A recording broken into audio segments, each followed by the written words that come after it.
Morning, guys. Mark Ferrasci, Protect Dog Training. Come on, DiOGi, let's go. Come on, let's go. Good boy, let's go. We're gonna go potty. Come on, let's go. Good boy, good, yay. Ha ha ha. So he's coming up on 5 months of age. He'll be 5 months on the 17th. They were born May 17th. So him and Luther both are still with me. Luther's got an owner in New York we'll be sending him off to. You little shit. And we're gonna start into his formal obedience right now. We're gonna start luring him into it, and he reminds me a lot of Rocky as far as a high drive and his spunky attitude and everything, but Rocky wasn't as tough. Rocky was kind of a sweet dog. This guy's gonna be a little bit of a mean. All right, quit. Knock it off. No. I said quit. So I picked up, I've got a lot of video off of Leaberg, and I've got a bunch of stuff of Michael Ellis, and I've got the Healer's Toolbox 1, 2, and 3 from Forrest, and that's what I really was getting into at the time with Rocky, and I built him with that whole concept along with a lot of my other stuff, my own stuff, but at the same time I followed a format. So I'm going to do the same thing. I went back last night and went into Healer's Toolbox 1, even though I passed it. I know what I'm doing, but it reaffirms everything, right? It gets your head back, you get your juices back into flowing. I always do that, Been working with stem collars for years, been doing all kinds of stuff, but I always go back and refresh it because I love, my interest is all about the science. Well, not necessarily the science, but just dog training in general. Get out of there. And so in a big sense, so I started, going back to right away to head position and all that. So I'll start that this morning and go between the legs and in my side and started worrying about head position. I noticed that Forrest Micke's on Instagram.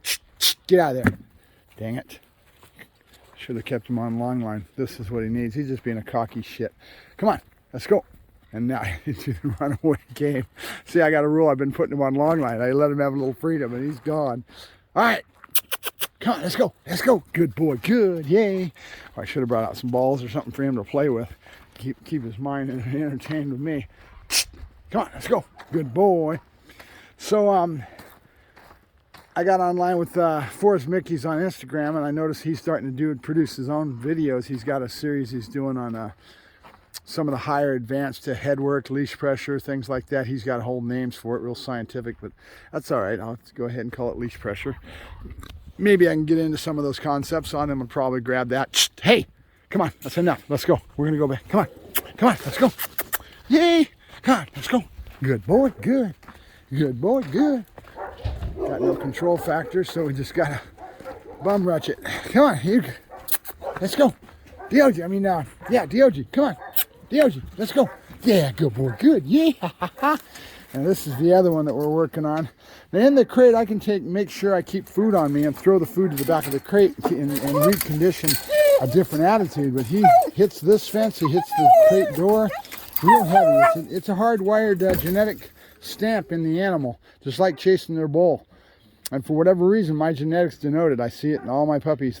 Not all of them, but there's a pretty good amount of them that do this. And he's real heavy at it. Luther's starting to calm down with it. I think age will calm it down, but you got to counter condition it. You got to recondition it and be smarter than the dog. So if I had a hard floor of cement in here, I would throw food. Now, I've been trying to throw the toys, but he don't care about that. So he comes back on this and gives a lot of aggression. I've done a lot of social pressure. And you knock it off with this fist and putting it in his face. He knows the rules. I counter condition by showing him a pause level and showing him that I'm going to come back in and trying. No, good boy. There's that social pressure, right? But it's about throwing the food or getting him into a toy or something, get him away from the fence and reconditioning. On a hot day, I was getting it to work for me. I would rob him of water for a little while, and then I would put him in on a hot day and get him to go get a drink, and he'd run over to the bucket to get a drink. Trying to recondition and counter condition this reaction that he's got to go after the fence and go after you.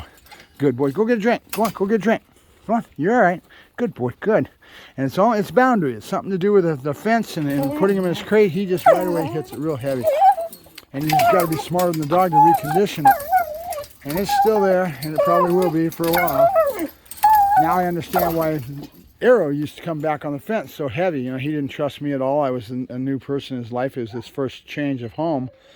and he used to come out heavy. Now it's gone away with the arrow totally because I've reconditioned it with a food game and teaching him to go up on his doghouse and basically counter conditioning with another behavior, replacing it with another behavior.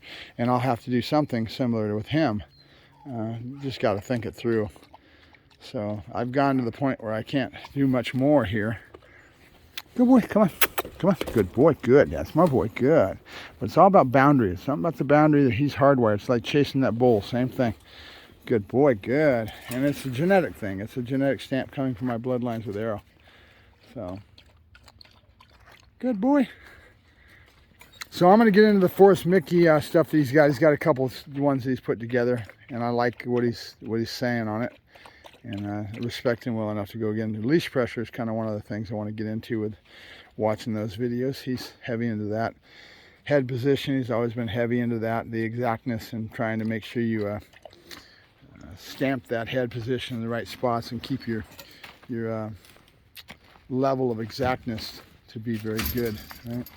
So it's hard to do that. It's a lot of work to get to that exactness in the work. I had it with Rocky. He did real good, and he's done a good job for his owners. They're real proud of him, and to have a high caliber trained dog like that puts them into another level. They get a lot of attention from it, so it's worked for him, I hope. They had a litter of puppies, and he was selling Rocky puppies, and interesting. I don't know what the bitch was, how well bred she was, but so we're going to put a lot of the same kind of work into DiOGi because he's the same monster as Rocky, if not more. He's got more intensity in a lot of ways. Rocky was kind of a easygoing dog, a lover. This guy's got an edge to him that he wants to be a street dog. He wants to be a real police dog. You can see it. He wants to do it for real. And we'll just keep raising him in that. He's getting into the stag. He's now on hiatus from the sack work because we just saw the other day he's starting to tease. So him and Luther both are probably going to go to the back burner on the sack work. And we'll get away from it a little bit. They'll get a little bit, but I won't do much. Yeah, DiOGi. All right, guys, Mark Ferrasci, Protect Dog Training, talking dogs as always. I'll talk to you later. Bye-bye.